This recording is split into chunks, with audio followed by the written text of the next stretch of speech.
Whoa, okay, I'll slow down. You're all reading the title right now going, huh? What's the second? What's that? I meant something in some language. The Apple tax, as a lot of people have been calling it, appears to be fizzling out a little bit. For those who don't know, the Apple tax is essentially what the press likes to call that extra price point on your Apple products, bleeding into that reputation as to why they're so expensive all the time. You pay that extra tax because you're getting that Apple logo on your product, and that's why everything's so expensive, because we're Apple. There's definitely some truth to the Apple tax. I'm the Apple sheep, right? I can admit to this. I mean, when you go on YouTube and search Apple sheep, I'm the first result. Try it. It's kind of cool. But I have reasons for it. You know, with this channel, I try to articulate as to why I'm this way. It's not just blind following. Like, I have my reasons and I can argue why Apple products are better than all their competition. We can disagree on that, but I have evidence to back myself up. It's not completely blind. Though I will admit there are plenty of YouTubers out there and just, you know, everyday people that are blind Apple sheep without cause and without reason. AKA, anyone who bought the Apple book. If you bought that, you,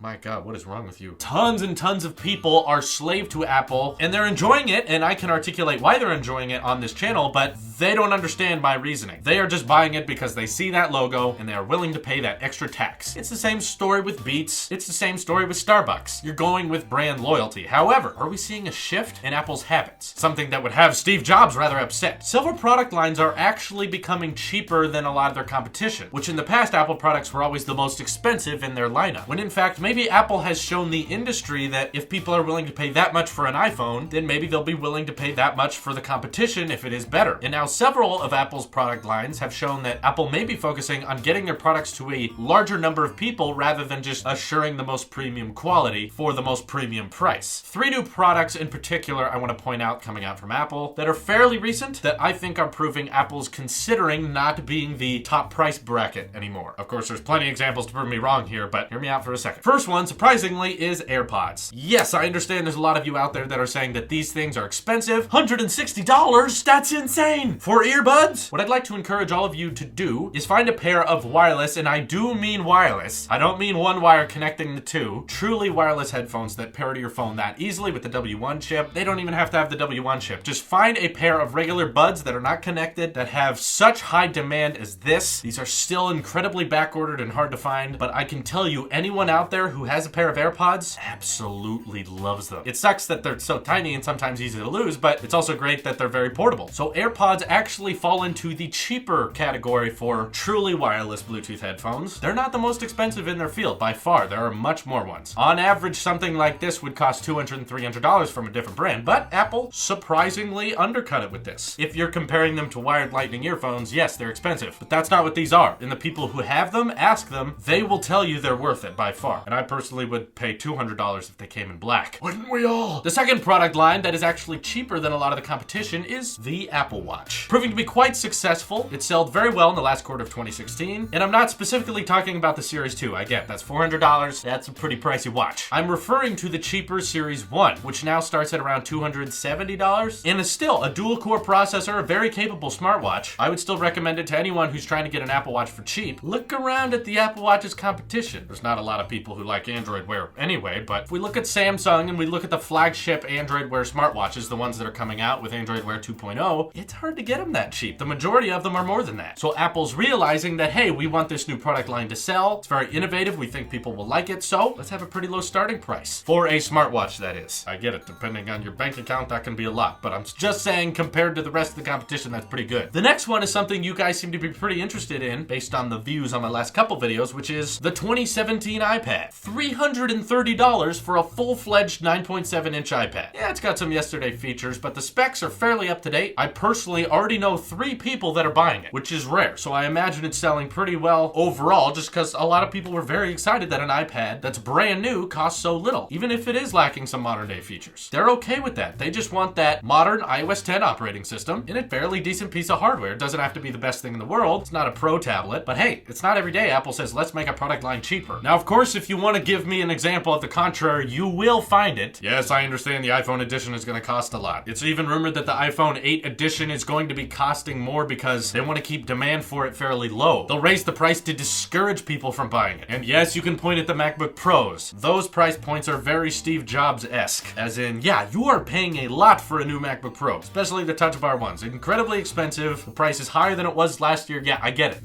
That lineup of Apple has not changed. The Mac Pro, very expensive, very dated. You got me there. But what I'm pushing at is everything Apple does is about selling more iPhones. And two of the products I'm using as an example right now are AirPods and the Apple Watch. Those are iPhone accessories. They're trying to incentivize us to stick with iPhone by providing some fairly affordable, dare I use that word, accessories to iPhone users. And now it seems like they're trying to bring that with the iPad. And hey, not to mention they're giving storage bumps to the iPhone SE, the cheapest iPhone they sell. So maybe in a few years, Apple won't be the most expensive thing on the market. You know what will be is Microsoft. Dang, look at the Surface Studio, the Surface Book, the Surface Pro. Things are incredibly expensive. Go find like an adapter for a Surface device. It's like $200.